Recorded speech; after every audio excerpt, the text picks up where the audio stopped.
Transcription number 28, speed 100 WPM. Start.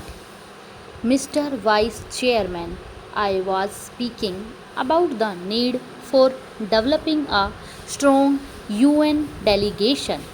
I wish that the Honorable Prime Minister would give his attention to this aspect of the matter, particularly in view of the fact that in the next decade or two, politics all over the world would take on a complex character, and it is necessary that men are trained from now on for taking part in international affairs.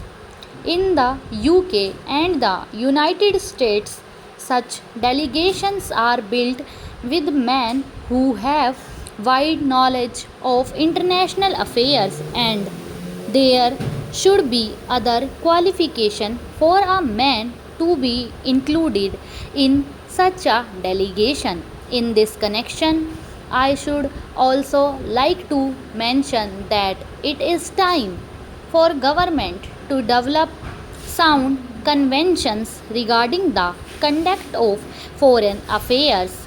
In the United States, they have accepted the principle of bipartisan consultation on important affairs of policy.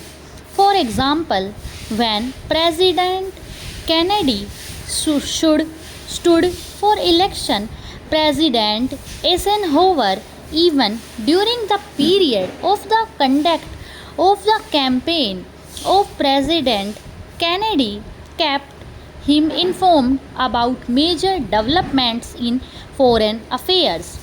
We have seen our country sending troops out of this country to the Congo, and at that time I had raised the point that before troops left our country for any assignment of an unusual character like the Congo assignment, members of the opposition should be informally consulted.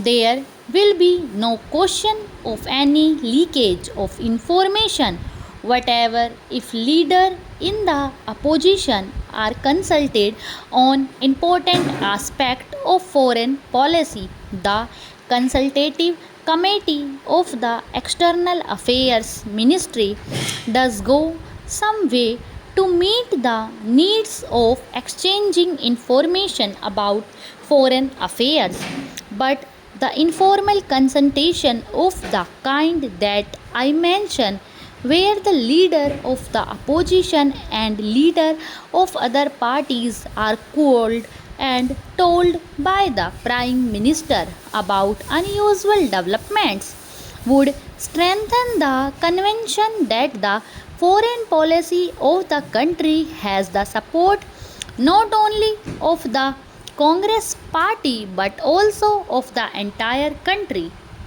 I was speaking about our external publicity, and it is a subject on which I think I can speak with some confidence, as I have been an old time newspaper man in this country. The material which is sent out to foreign countries is extremely scarpy and useless.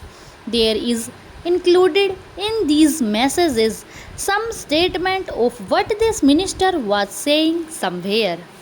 We are trying to give publicity to ministerial activities, and it is inevitable that some such publicity should be given because ministers are in charge of the government. But one abroad does not get a real idea of what is happening in the country.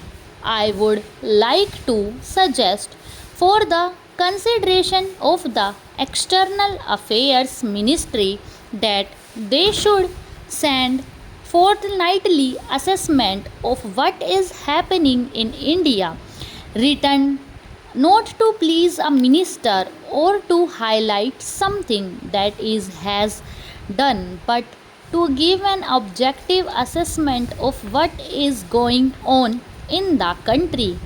In the old days, when the British government was in existence, such fortnightly reports used to be sent by various state governments, and I think a beginning can be made in that direction. In this matter, the other point I would like to suggest is that publicity is a complicated and technical matter.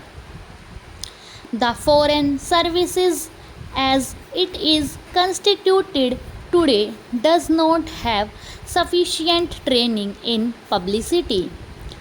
The estimate committee, which went into the demands of the External Affairs Ministry, mentioned about the methods of training which have been adopted, but since our foreign servicemen are not trained in publicity work, and one see, for example, that a lot of confusion has arisen in the United States over Ambassador Nehru's statement. I think the External Affairs Ministry might well set up a committee of members of parliament who are conversant with external publicity and some newspaper men to advise the External Affairs Ministry from time to time.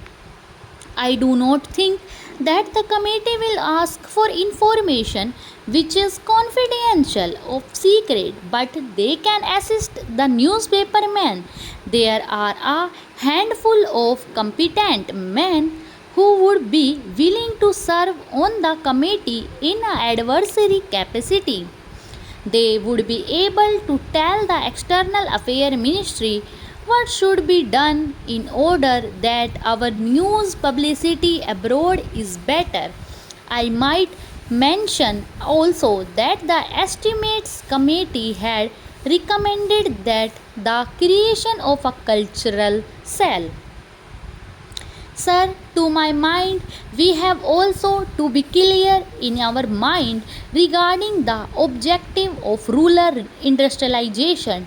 Do we mean to have only diversification of rural economy, and are we going to have rural industrialization only in order to give some help to those who find themselves unemployed during a certain period of the year?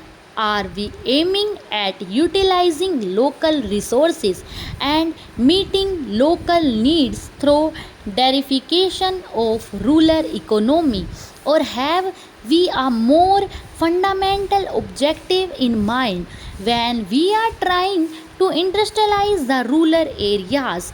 Without this, I am afraid rural industrialization will not be possible. Full stop. Thank you.